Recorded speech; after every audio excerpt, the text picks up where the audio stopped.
தமிழ் சினிமாவின் பிரபல இயக்குனர் மற்றும் நடிகர் என பன்முகங்களை கொண்டவர் நடிகர் பார்த்திபன். இவரின் நகைச்சுவை மற்றும் கவிதை தழுவிய பேச்சுக்கள் அனைத்தும் மக்கள் மத்தியில் ரசிக்கக்கூடியதாக இருக்கும். அதேபோல் சமீபத்தில் ஜனநாயகன் படத்தின் இசை வெளியீட்டு விழா மலேசியாவில் பிரம்மாண்டமாக நடைபெற்றது. தளபதி விஜய் அவர்களின் சினிமா கெரியரில் கடைசி படத்தின் ஆடியோ வெளியீட்டு விழா என்பதால் அதிக எதிர்பார்ப்புகள் மற்றும் வீடியோக்கள் வெளியாகி வைரலானது.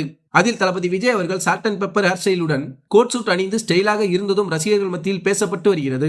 இந்த நிலையில் நடிகர் பார்த்திபன் அவர்களும் சமீபத்தில் சமூக வலைதளங்களில் வெளியிட்ட புகைப்படங்களும் சால்ட் அண்ட் பெப்பர் ஹேர் ஸ்டைலில் இருந்ததால் சிலர் இவருக்கு தளபதி விஜய் அவர்கள் மாதிரி இருப்பதாக கமெண்ட்ஸ்களை தெரிவித்துள்ளார்கள். இந்த சூழலில் இது குறித்து பார்த்திபன் அவர்கள் எக்ஸ் பக்கத்தில் பதிவிட்டதாவது: மலேசியா மகாஜன நாயகன் விஜயண்ணா அவர்களின் சாயலில் என் லேட்டஸ்ட் போட்டோ இருப்பதாக நிறைய நண்பர்கள் கருத்து தெரிவித்துள்ளீர்கள். அவர் சாயலில் வரலாம் இன்னொருவர், சாதனையை கூட தொடரலாம் பின்னொருவர். கமர்ஷியல் ஹீரோவாக சாதனை அவரது வசூல், கரைக்கனா கடல் போன்ற ரசிகர்களை அவரது மகசூல். மலேசிய நிகழ்ச்சியில் கூட கோட்டும் சூட்டும் ஆட்டமும் பாட்டமும் மீறி என் கண்ணை நிறைந்தது. அப்பாவை ஓடி வந்து கட்டி அணைத்ததும், அம்மா பாடும்போது தள்ளுமாமல் பார்த்து சிரித்ததும், மனமே மனகோணதம், குதர்க்கமான அரசியல் என்று அஜினோமோட்டோ கலக்காத ஆர்கானிக்கான பாராட்டாக இதை சுவைக்கவும் என நடிகர் பார்த்திபன் அவர்கள் குறிப்பிட்டிருக்கும் தகவல் தற்போது சமூக வலைதளங்களில் கவனம் பெற்று வருகிறது.